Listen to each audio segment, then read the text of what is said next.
Have you heard? Kushcon is headed to Tampa this August 6th and 7th. Network with more than 7,500 hemp and cannabis professionals, sample products from more than 300 brands, and take in over 70 educational sessions. If you work in cannabis or hemp, Kushcon Tampa is the only place you can meet directly with the nation's largest distributors and retailers. Get tickets and learn more at kush.com/Kushcon. Plus, because you're listening to this show, save 50% on tickets with promo code PODCAST.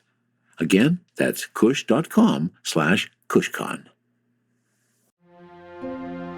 From a studio high above the clouds of the Okanagan Valley, this is the Cannabis Podcast. Exploring the world of Canadian cannabis culture, one toke at a time. Now, here's your host and budtender, Gary Johnston. And welcome back once more to the Cannabis Podcast. Here we are at episode 101. If this is your first time, let me offer you an especially warm welcome. Because if you're here for cannabis information, you could find a whole bunch of that for the next 30 or 40 minutes or so. Welcome back if you are coming back to the Cannabis Podcast. Let me remind you, this program is intended only for those 19 or older in your jurisdiction and is intended purely for entertainment purposes. You should always consume your cannabis responsibly. Well, what are we talking about this episode? I know our focus is often on the Canadian market and where I want it to be, but I actually have 2 or 3 stories today that are coming from the States because they are interesting variations on the cannabis theme. One on weird cannabis laws that we find in various jurisdictions. Marijuana lounges could be coming soon to a state that has recently legalized cannabis. The launch of Canada's overdue Cannabis Act review from Health Canada, long overdue. We'll have a story from MJ Biz Daily on that. Plus, another state down in the States, Pennsylvania, is giving medical cannabis patients DUI protection. That's pretty cool. And in Cultivar Corner, we're going to some of my product from the medical world. Some of my shipment from Endo Cannabis. This is Endo Vanilla Frosting Tops. Absolutely delicious. That's coming up on Cultivar Corner, and who knows what else we'll dig up. All of that and more on episode 101 of the Cannabis Podcast. And let me throw out my thanks to everybody who sent me notes about episode 100. I really appreciated your comments. And I love discovering new listeners in that way, too. Therese, the cannabis coach, she sent her note. Vikram, a brand new listener, has been a listener for a while, I guess, but just let me know. Michael with Ritual Green, that could be some interesting things coming up. Apparently some Cultivar Corner samples may be on my way. Mr. David Wiley from Okanagan Z and The Ounce. David has been supporting ever since we started the Cannabis Podcast. Thank you for your comments, Dave. And offering congratulations as well, all my subscribers. Patrick, Kaylee, Claire, Eric, JS, Jordana, Kevin, William, Lloyd. Thank you all for your support of the Cannabis Podcast. I appreciate you being here every single episode. Let me give you a bit of an update on what's happening with my grow this year. Not much. I think I updated you earlier that we had some problems with some of our seeds not germinating. They germinated fine. Actually died in the ground after we planted them. Got some replacements for those. All of them popped. Everything's in the garden now. And we're starting to see a bit of growth. In fact, because they're auto flowers, even though they haven't been in the garden too long, they are starting to flower.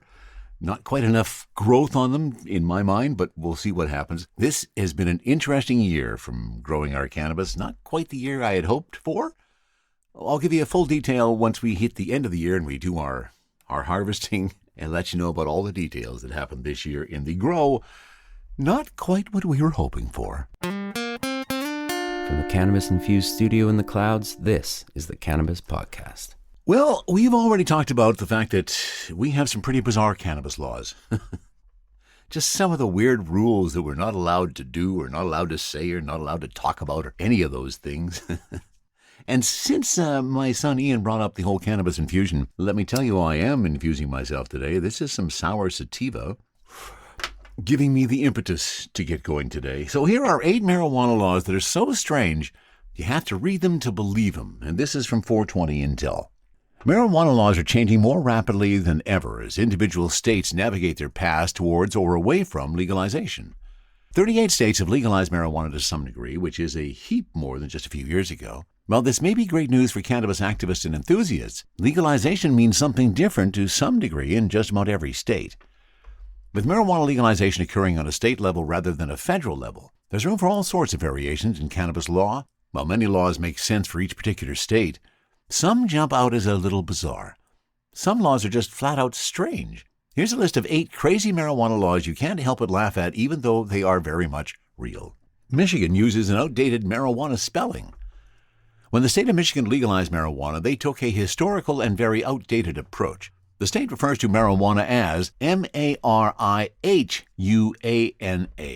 which is a term both old and, as we have previously reported, problematic. The reasoning is rooted in Michigan history, according to Michigan Gov. Michigan's history primarily starts from the spelling that was chosen for the Marijuana Tax Act of 1937. In Washington, D.C., the recreational marijuana is legal, but the operation of a marijuana dispensary is illegal. Okay, that's bizarre.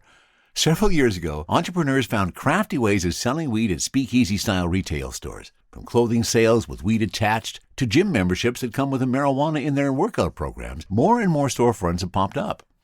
The fascinating part is these are not just makeshift shops. There are all sorts of not-quite dispensaries all over D.C., with permanent storefronts that do not hide what they sell. And that all makes it clear that the district is in on the joke and the loophole in the law and doesn't seem much to mind. No dispensary merch in Massachusetts. Now, this happens all across Canada as well. If you're looking for a hat, t-shirt, or even sticker with your favorite dispensary logo on it, you'll be left empty-handed in Massachusetts. Dispensaries cannot advertise their cannabis products on clothing, cups, drink holders, novelty items, or anything else you can think of. They are, however, allowed to sell marijuana in many forms, so there is still plenty of shopping to be done. Maine charges you a meal tax on edibles. Bon appetit. This is bizarre. In Maine, the rate of marijuana taxation varies based on how much you consume. Medical marijuana, 5.5% general sales tax rate at retail. Edibles, 8% rate, according to Maine government. Edibles are taxed at a higher rate because Maine subjects them to a meal tax. Who knew gummy bears counted as lunch? Don't deliver weed using planes, trains, or boats in California. California may have been one of the pioneers in marijuana legalization, but they're very particular about how they want it transported. According to California's Bureau of Cannabis Control, transportation by means of aircraft, watercraft, drone, rail, human-powered vehicle, and unmanned vehicle is prohibited. In other words, don't reinvent the wheel, just use an automobile. Many find the act of smelling marijuana buds one of the more fun experiences at a dispensary. It likens the experience to visiting a winery, as you learn the notes of each bud from the bud tender. Unfortunately, in California or Washington, you'll have to stick to wineries for that experience, as all products must be sealed and individually wrapped, no scratch and sniff available. And that again sounds very much like a law that exists in Canada, where all of the weed is pre-packaged, you can't smell or look at any of it. Number 7, Nevada is a stickler for fonts. This is truly a bizarre one. Nevada might be the city of sin, but perhaps the greatest sin is making a font faux pas. Nevada not only has particular rules about font size, but also the font itself. While the state does allow both serif and sans serif fonts on labels, you cannot use italics. Any other graphic or fun fonts are absolutely out of the question. And number 8, if you're looking for weed in Delaware, it's another state that makes finding marijuana a bit more like a treasure hunt than normal. Delaware does not allow for medical marijuana advertising by normal print, broadcast, in-person solicitation, or other means. That sounds very similar to Canada as well. Instead, if you're looking for marijuana dispensaries in Delaware, you might just have to dust off a phone book. Delaware marijuana codes outlaw all sorts of advertising methods, but explicitly allow phone book advertising. Maybe that's the secret. Maybe we should all go back to advertising in phone books for all the various cannabis dispensaries out there. And there you go, another example of some weird cannabis laws that exist across our country. Now here's another example of different cannabis laws, this again from the States. This is from 420 Intel as well. Pennsylvania bill gives medical cannabis patients DUI protection. Pennsylvania medical cannabis patients could receive some protection from being convicted for driving under the influence if a bill making its way through the state legislature is passed and signed into law. The measure, Senate Bill 167, was approved last week by Senate Transportation Committee with a vote of 13-0. If approved, the legislation sponsored by State Senator Camara Bartola would eliminate Pennsylvania's zero-tolerance policy for THC, which has been used without proof of impairment to penalize drivers who are registered medical cannabis patients. Senate Bill 167 is critically needed to protect the medical cannabis community, as the penalties for a controlled substance significantly escalate. Pennsylvania has more than 700,000 registered patients who have qualified to use medical cannabis since the medical marijuana program launched in 2018. However, the state's zero-tolerance drug law puts patients at risk whether they are under the influence of cannabis or not. Under current law, medical cannabis patients can be arrested, prosecuted, and convicted even if they're not impaired. State Senator Wayne Langerholk, the chair of the Senate's Transportation Committee, said that under the state's current DUI legislation, medical cannabis patients who are pulled over by police for something as innocuous as a broken taillight could be given a ticket simply because they have a medical marijuana identification card. I've read through a lot of different law review articles on this, and I think this kind of takes a novel approach, maybe a groundbreaking approach to address this, Langerholk said. Pittsburgh criminal defense lawyer Patrick Nightingale told lawmakers at a legislative hearing held in September that medical cannabis patients are in jeopardy of losing their driver's license or being put behind bars simply by getting behind the wheel. Bartolota noted that the state's zero-tolerance policy is not typical around the country. She said 33 states, including some that have not legalized access to medical cannabis, require proof of impairment for a DUI conviction. Only 12 states, including Pennsylvania, have zero-tolerance laws for specific substances, including THC. Interesting approach in Pennsylvania, and perhaps that's one that the folks in Canada need to take a look at as well. THC, CBD, terpene profiles, what's in me? Oh, please explain to me. Cultivar Corner, Cultivar Corner, oh yeah. Cultivar Corner, please explain this stuff to me. On Cultivar Corner today, we're looking at some of the weed that I've got from my medical cannabis prescription. The first thing I wanted to point out was every time I get a package, I get this big, huge sheet. It's like a freaking poster, and let me read some of this. This is from Health Canada, and this is in every package of medical cannabis that gets delivered to me. Consumer information cannabis. Cannabis contains substances that affect the brain and body, including THC and CBD. THC causes the intoxicating effects of cannabis. CBD is not intoxicating and may reduce some of the effects of THC. However, it does have an effect on the brain. And I'm really happy to see that particular phrasing. We've talked about this before, where some people are saying that CBD is not does not affect the brain, and it does. It has tremendous effects on the brain. Important notes about eating or drinking cannabis and consuming products with high THC. It can take up to 4 hours to feel the full effects from eating or drinking cannabis. Consuming more within this time period can result in adverse effects that may require medical attention. The higher the THC content of a product, the more likely you are to experience adverse effects and greater levels of impairment. Store all cannabis, particularly edible cannabis, securely and out of reach of children and pets. If you or someone you know has accidentally consumed cannabis or consumed too much cannabis and is not well, contact your local poison center or seek medical attention. Ways of using cannabis: smoking, vaporizing, when effects could begin in seconds to minutes, and how long effects could last up to 6 hours. I wish. And that's a topic I'm going to have one time. We're going to talk about that on the Cannabis Podcast, is how long does your effect last? I'm lucky if mine lasts a half an hour, 45 minutes at tops. Ways of using cannabis: eating, drinking, swallowing, when effects could begin 30 minutes to 2 hours, and effects could last up to 12 hours. Again, I wish. There's much more on that. Perhaps at some point I'll go through the rest of that little documentation. I was just amazed at how much stuff came out there. What are we talking about today on Cultivar Corner? Sorry for the digression before we even get started. Today, it is Endo Vanilla Tops, which I picked up from Mendo Cannabis as part of my medical prescription. And let me give you the details on Mendo Vanilla Tops. Vanilla Frosting is a slightly indica-dominant hybrid strain created through crossing the infamous Humboldt Frost OG and Humboldt Gelata BX3 strains. Gelato BX3, not Gelata. With this bud, the name says it all in the flavor department. Vanilla Frosting has a flavor remarkably like vanilla frosting, with a sweet and creamy taste that's accented by light, rich florals. Oh, very, very aromatic. Oh, really, I'm getting more spicy notes than I am vanilla. The aroma is very similar, although with hints of pungent herbs and flowers to it, too.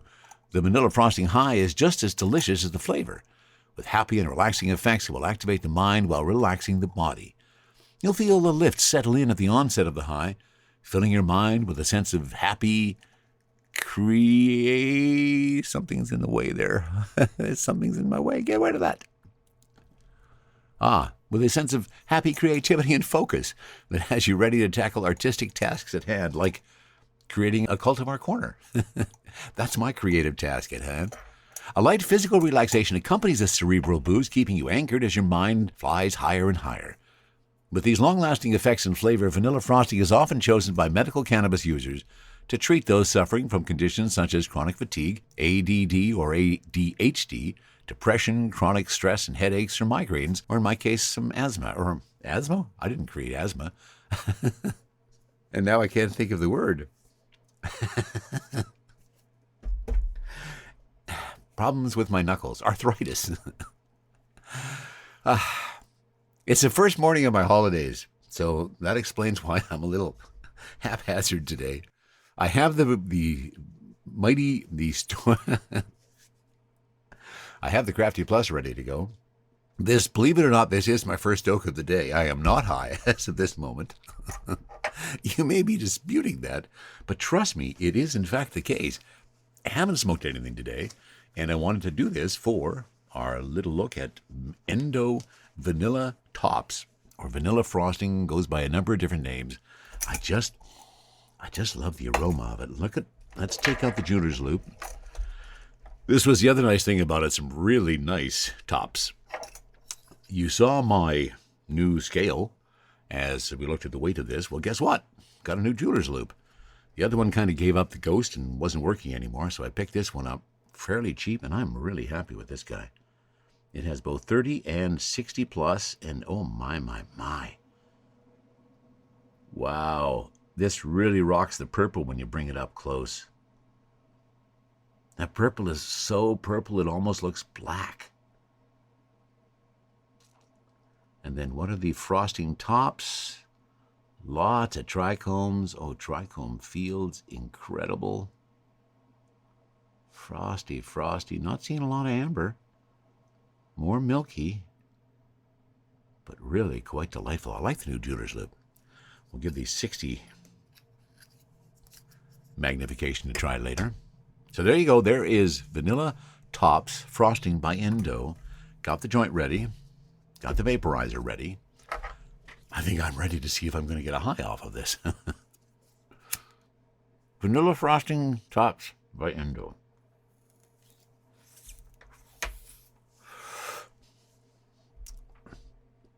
Oh, and look at that. The Crafty Plus is ready too. So we can get right into my traditional double-fisted toking. I may have to change the tagline. Instead of one toke at a time, it'll be 2 tokes at a time. Oh, loving the taste. Just delicious and smooth.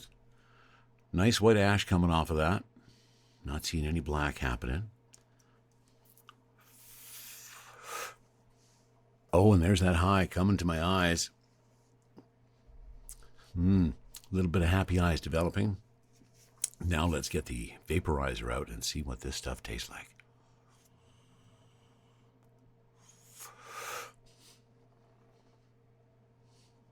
Oh, that is sweet.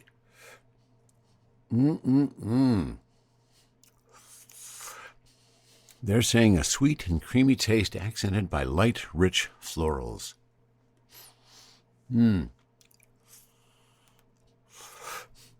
Definitely getting some of that sweet and creamy. The floral notes are definitely there. What do we got for terpene profiles? Now, the THC on this guy is sitting at 21.8%. That's what my THC is. The terpenes, caryophyllene, humulene, and limonene. I'm always amazed that myrcene doesn't come up as one of the predominant terpenes as something that's leading to an indica, but I guess that's just me. When I look to the bottom of their description, it says, this bud has long, grape-shaped olive green nugs with deep purple undertones, long, thin, light amber hairs, and a coating of frosty, thick white crystal trichomes. That's a pretty accurate description, I have to say. And I now have to offer a bit of an apology. I apparently didn't prep my studio properly for today's Cultivar Corner because the furnace came on when I was in the middle of it. And I don't like that sound, so I stopped the recording. But I did not stop smoking. I kept going with the joint. It was on for a few minutes, and I am well down the path of being properly intoxicated by vanilla tops. The vaporizer's still going. As you see, the joint has been mostly consumed now, and I am definitely getting that delicious high, that happy, relaxing effects, and it is kind of moving into a relaxing little bit of a body right now. I'm really quite stoned, quite enjoying this. This is going to be fabulous for my first day of holidays. To get some stuff done, going golfing this afternoon. Who knows, maybe I'll get a call from my daughter in Australia to tell me I have a new granddaughter. Speaking of which, we were just at my granddaughter Fiona's 3rd birthday. Had a fabulous time there. What a blast to see your grandchild grow and blossom. Just an absolute blast. Speaking of growing and blossoming, this high is growing and blossoming too. Wow. Just came on heavy into the happy eyes. Oh, really nice. And here we go again. Our whole discussion about how high the THC has to be has some penetrating effects. 21.8%. That's a more reasonable THC than this 26 and 27 we've been dealing with. And I am getting a really nice buzz going on here. I have been really happy with the stuff I have got from Endo in relation to my cannabis, my medical access. Really happy with the product that they've been producing. I've been predominantly getting 14 grams of stuff. That seems to be about the right amount for me to be able to go through before it starts to dry out. This is one. I've got a few others I may be telling you about. I got some sour sativa. I got some mandarin cookie. And I'm getting ready for a big family gathering happening this weekend. And I picked up some black cherry punch for that one. Going to be rolling up a bunch of doobies and have those ready to go. So I have to say, this is another successful experience with Cultivar Corner today. And this is Endo Vanilla Tops from Mendo, sitting at 21.8% THC. Caryophyllene, humulene, limonene. Really enjoying the high. And I think this high is only going to get better as the day goes on. You'll never be caught needing to replenish your stash again when you subscribe to Hemper's monthly smoking boxes. Hemper is hands down the best place to stock up on your smoking supplies, no matter the occasion. Curated with innovative and hand-selected products to ensure you are getting the absolute highest quality accessories for your smoking experience. Hemper's monthly subscription service provides $100 in value for only $40. There's also the convenient option to receive one every month, 3 months, 6 months, or yearly. Right now, use promo code PODCAST10 to get started and receive 10% off a Hemper box or the XL box at hemper.com. Exploring the world of Canadian cannabis culture, one toke at a time. This is the Cannabis Podcast. And one thing we have been interested in regards to cannabis for the last 3.5 years is the government going to change any of the legislation? We sure hope so. Edible limits, for example, one thing. Personal possession limits, another thing. The equivalencies of drinks to cannabis dried flower, another thing. There's a whole bunch of them. This story is from mjbiz.com, and it's written by Solomon Israel. The Canadian government still has not publicly projected launch dates for its mandatory review of the country's 2018 recreational cannabis legalization law, more than 8 months after the reappraisal was due to begin. The delayed review is holding back progress toward much-needed regulatory reforms for Canada's legal cannabis industry. There's a lot that needs to be done with the legislative review, said Rick Savone, Senior Vice President of Global Government Relations at Alberta-based Aurora Cannabis and Chair of the industry group Cannabis Council of Canada. And because that's being held up, very little is getting done from a regulatory or from a legislative perspective. The review, which will result in a report to Parliament, was supposed to begin by October 2021, 3 years after Canada legalized recreational cannabis. However, that review has not yet begun. 4 months later, Health Canada still will not provide MJBiz Daily with a timeline for when the review would begin. A Health Canada spokesperson reiterated the federal department's previous statement, describing the upcoming review as a credible, evidence-driven process. Preparations are underway for the launch of the legislative review, the spokesman said via email. In the meantime, Canada's legal cannabis industry is waiting for the review to get underway. And even once it starts, it could last as long as 18 months, according to the 2018 cannabis legislation.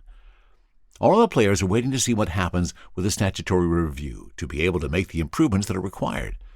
I think there's almost a consensus about what needs to be done for the sector, Aurora Sabone said. So we're stuck waiting. And every day we wait, our competitors, especially our global competitors, get better positioned in this market. Canadian cannabis industry players previously told MJBiz Daily that they want to use the review as a forum to address issues including marketing and advertising restrictions, cannabis edibles potency limits, government regulatory fees, and cannabis excise taxes. Industry insiders say they plan to address several of the same issues through an upcoming cannabis roundtable that will bring together government officials and industry leaders. Well, let's hope that we finally get down to that review of the Cannabis Act and some of those changes that we so desperately need coming in the future, hopefully in the very near future. Now, speaking of the cannabis world, this is something we've talked about a lot ever since we started the Cannabis Podcast. We initially talked about the slow growth of retail across the country. If you remember, Alberta was one of the fastest, Ontario very slow with their lottery system, and then suddenly in Ontario it exploded. Now we're wondering whether there's too many cannabis stores around. I think this could be an indication that we have reached that saturation point. This is a story from citynews.ca. A pot shop in uptown Waterloo is now permanently closed less than 5 months after it first opened. The doors to Hyper Love Cannabis at 1 King Street North were locked as of July 4th, and a for lease sign had been posted. On social media on June 24th, the owners of the store announced they were going to be closing the business after a very challenging few months. The Instagram post from Hyperlove read, "It's almost impossible to find the words to express everything that we've navigated on this journey and the emotions we are feeling right now. But please know that we are grateful for every single one of you that supported our small, local, independent business."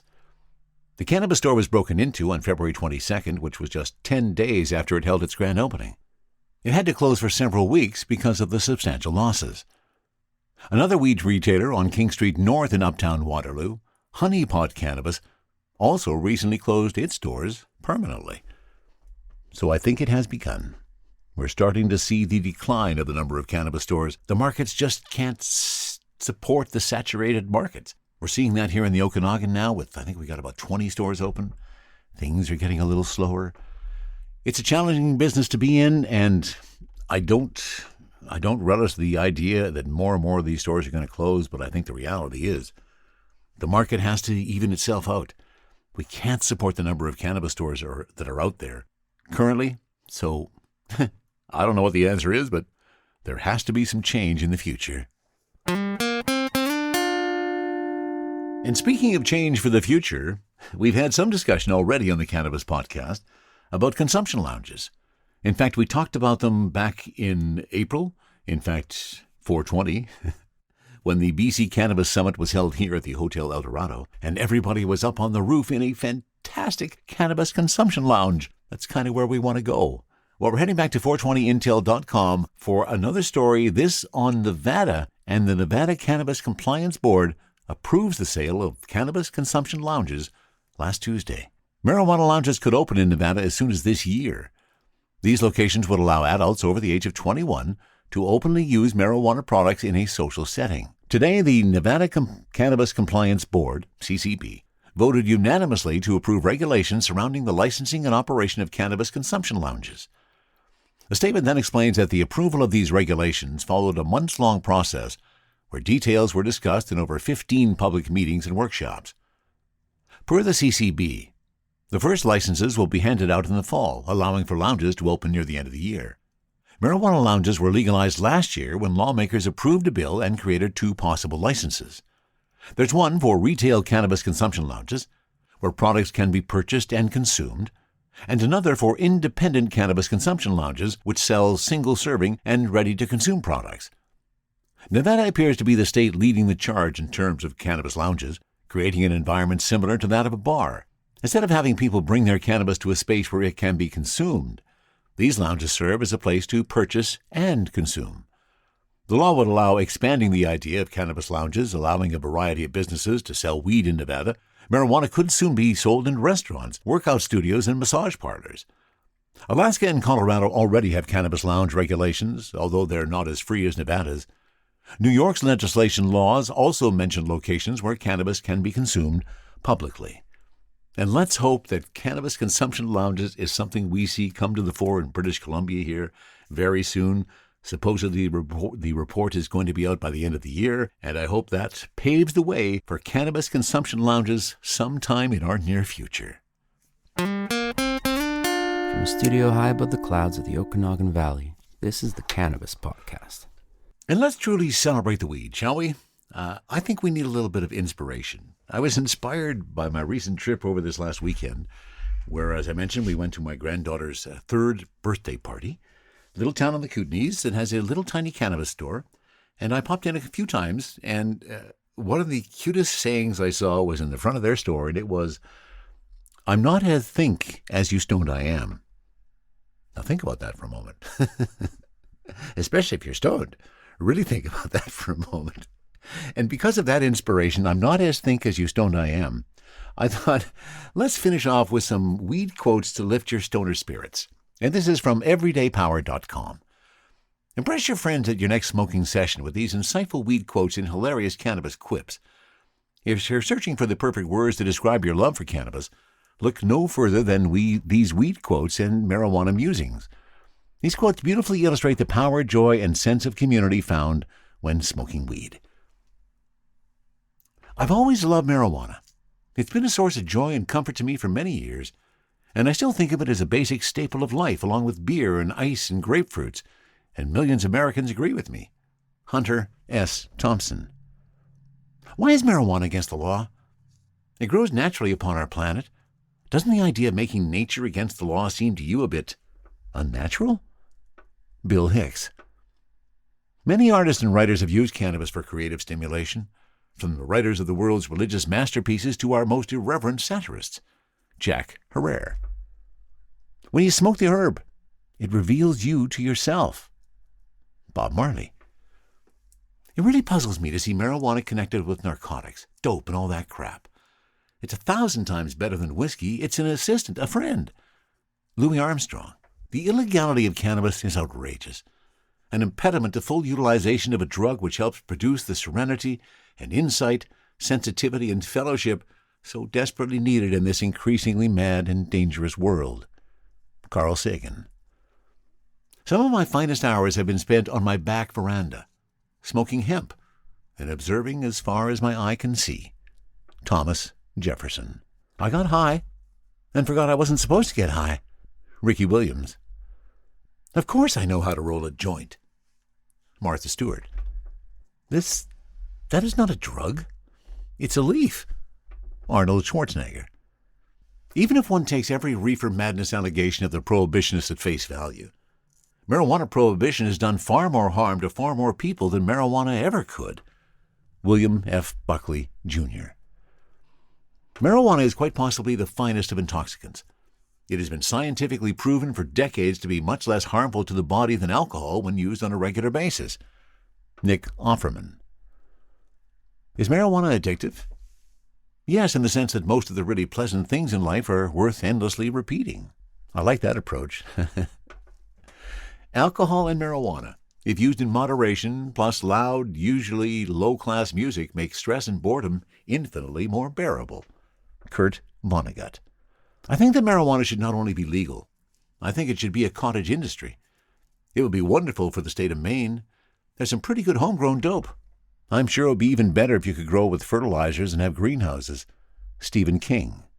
I'd like to see the government back a program of research into the medical properties of cannabis, and I do not object to its responsible use as a recreation relaxant. Sir Richard Branson. I think people need to be educated to the fact that marijuana is not a drug. Marijuana is an herb and a flower. God put it here. If he put it here and he wants it to grow, what gives the government the right to say that God is wrong? Willie Nelson.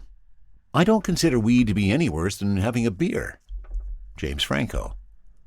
When I was a kid, I inhaled frequently. That was the point. Barack Obama. If you substitute marijuana for tobacco and alcohol, you'll add 8 to 24 years to your life. Jack Harrar. People say you can abuse marijuana. You can abuse cheeseburgers. Does that mean we should close Burger Kings? Joe Rogan. I find it quite ironic that the most dangerous thing about weed is getting caught with it. Bill Murray. If somebody gives me a joint, I might smoke it, but I don't go after it. John Lennon. They've outlawed the #1 vegetable on the planet. Timothy Leary. And I'm going to finish with one final quote. It's not directly related to cannabis, but it is definitely a stoner thought. And it comes from one of the original stoners, Mr. Tommy Chong. And here's a thought for the day that came from Tommy that I picked up. Each time you light your lighter gets lighter, until your lighter gets so light that it won't light. And that is a true stoner thought, and I'll finish again with, I'm not as think as you stoned I am. And that wraps it up for 101. Now, if you ever have a comment on anything you hear on the Cannabis Podcast, please send a note to info@cannabispodcast.com. And remember, if you like what you hear and you would like to support the podcast, go to buymeacoffee.com/cannabispodcast. And if you feel like it and you enjoy what you hear, you can buy me a doobie. That wraps it up for episode 101 of the Cannabis Podcast. From the cannabis-infused studio, high above the Okanagan Valley,